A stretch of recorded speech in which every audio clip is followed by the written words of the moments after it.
எல்லாம் என்னையோட எவ்வளவோ வயதிலே முதியவர்கள். நீங்க என் பாகத்தை பணிவது முறையல்ல. என்னதான் இருந்தால் அறிவில் ஆற்றிலே அன்பிலே சிறந்தவர் தாங்கள் அல்லவா? மருமக பிள்ளைத்தானே, நீது கஷ்டத்தானே.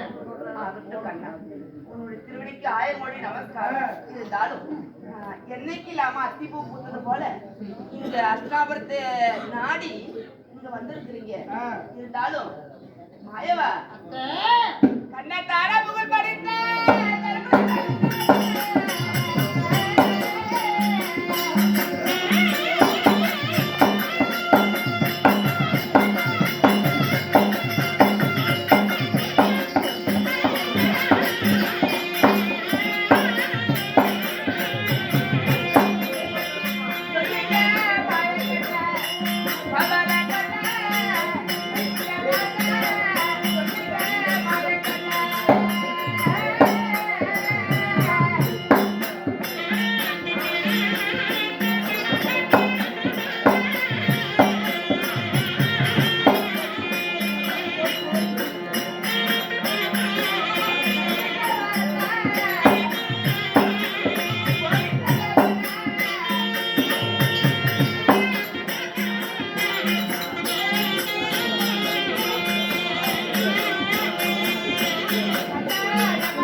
மருமக கோவலை அனைத்து நலமா இருக்காங்க.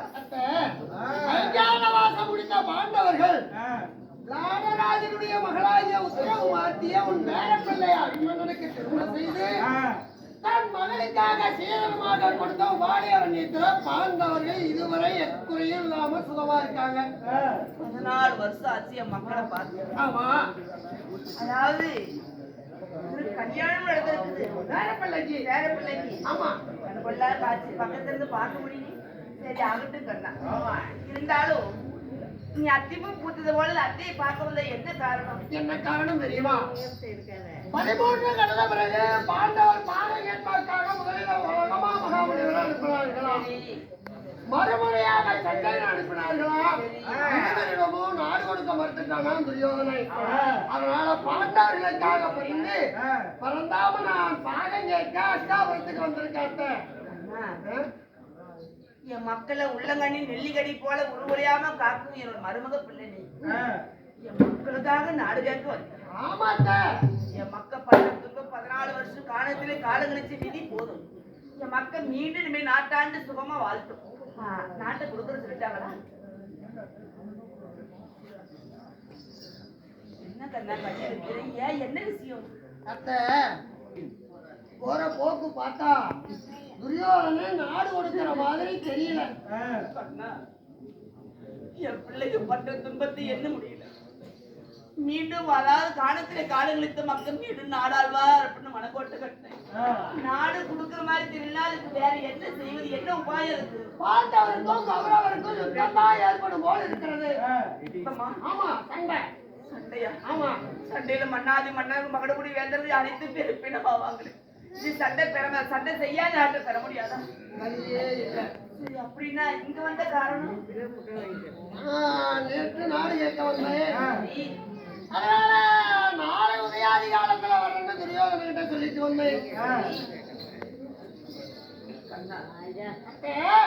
அப்படி ஒரு வேளை பாரத போர் சண்டை துவக்கமாயிட்டா 5 மக்களுக்கு எந்த ஒரு பின்னகு நேராமல் நீதான் சாதி காற்று.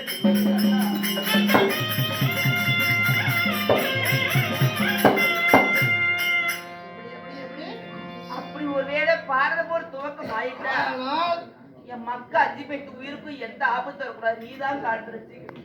ஐவரையும் எந்த ஆபத்து வராம காட்டு ரசிக்க வேண்டிய கடமை ஒண்ணு இருக்கு. 5 பிள்ளைகளும் உயிரோடு இருந்தா அதுவே போதும். தாய்க்கு என்ன சொத்து சொல்லாத போதும். பிள்ளை கண்ணுமுடி இருக்கிறது ஆனந்த சந்தோஷம் தானே பெறுவான். எனக்கு 5 பிள்ளை உயிரோட இருந்தா போதும். ஆனா அந்த ஒரு பிள்ளை நான் புதிர் போட்டு பேசுறேன். எனக்கு இருப்பது 5 பிள்ளை உனக்கும் தெரியும், உலகம் விஷயம். ஆனா ஒரு பிள்ளைன்னா கண்ணால கண்டதும் போய் காதால கேட்டதும் போய் தீர விசாரிப்பதும் மெய். அந்த சிறு வயதிலாரி தூர்வாசருக்கு பணிவிடை செய்த போது எத்தனை மந்திர உபதேசம் சொல்லி கொடுத்தாரு? 5 மந்திர உபதேசம்.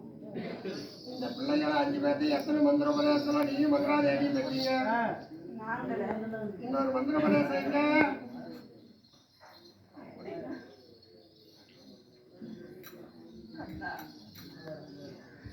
மாயவா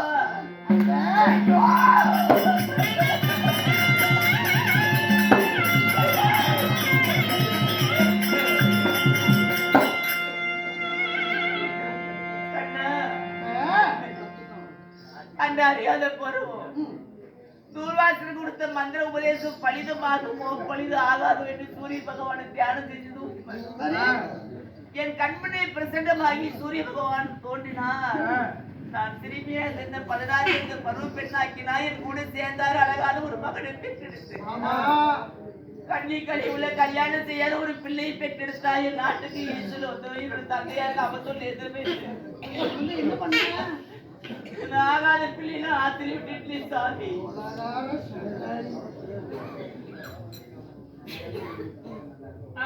அதுக்காக ஆத்திர விட்டு குழந்தை இருந்து போன குழந்தைக்கு புதிர் போட்டு பேசுவது எந்த விதத்தில் நாயம் கண்ணா? சிறுவயதாக இருக்கும் போது சூரிய பகவானை குடியிலிருந்து ஒரு பிள்ளையை பெற்றாயே, அந்த குழந்தை சாகலத்தை இன்னும் உயிரோடு தான் இருக்கா? ஆமா.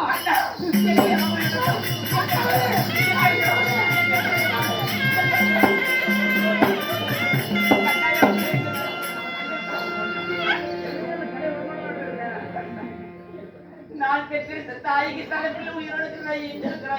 வேறு யாரும் அல்ல, அங்க தேசத்திலே கொடைவள்ளல் என்ற பெயரோடு வாழ்ந்து வருகிறானே கருணை, அவன்தான் உன்னுடைய மூத்த பிள்ளை. நான் பெற்ற பிள்ளை கருணனா? ஆமா. உண்மையாதான். யாரை எளிவருக்கலாம் வாரி வாரி தருமதி சிவந்த கரைபிடித்த என் பிள்ளை கருணா. மகனே கருணா, என் பிள்ளை பார்த்து கருணா. எங்க போற? என் மகனை போய் கூட்டிட்டு வர போறப்பா. என் மகனை போய் பார்க்க போறேன். மகனை அவன் வரமாட்டான். எப்ப வரமாட்டான்? அவன் சேர்ந்த இடம் சரியில்லை. சேர்ந்த இடம் செல்லாலும் பெற்ற தாய் இவ்வளவு காலம் இருந்து இன்னைக்கு தாய் மகன் உறவு கொண்டாடி வாடாய செல்வமேனா என் பின்னாடி வந்துருவானே. நீ அங்கதான் போனாலும் அவ்வளவு சுலபமா உன்னை தாய் நீ ஏத்துக்க போறதில்ல. அவன் வைக்கக்கூடிய பரிசையில ஜெயமடைந்தால் தாயும் பிள்ளை என்று உறவு தெரியும். அதன் பிறகு கூப்பிடு, 5ஓட 6வது சேர்ந்தா வாழ்ந்தா எனக்கும் பெருமைதான். அப்படி வர மறுத்தால் நான் சொல்றது போல செய்யணும். பாண்டவரை உயிரை காப்பாற்றணும்னா நான் சொல்ற மாதிரி செய். மகனே, எல்லா பிள்ளைகளும் தாயிடம் தான் வரம் கேட்பாங்க. ஆனா தாய் நான் மகனிடம் வரம் கேட்கிறேன். எனக்காக 2 வரம் கொடுப்பான்னு கேளு.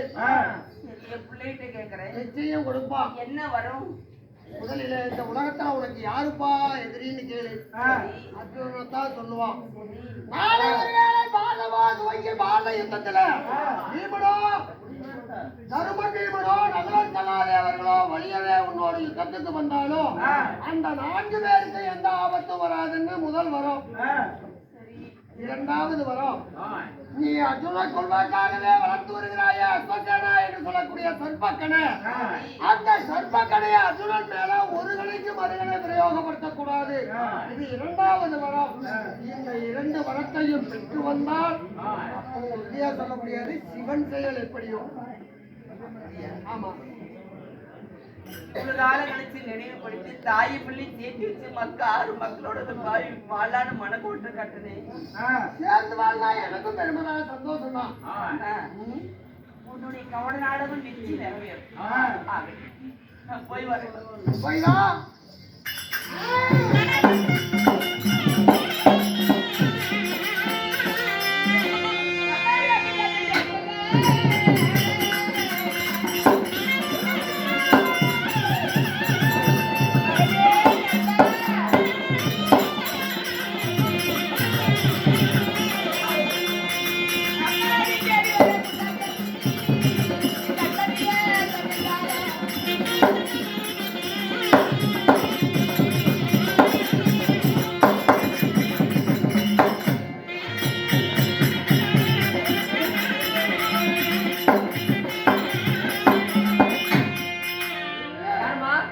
கோடீஸ்வரனே இங்க எதுக்கு வந்த?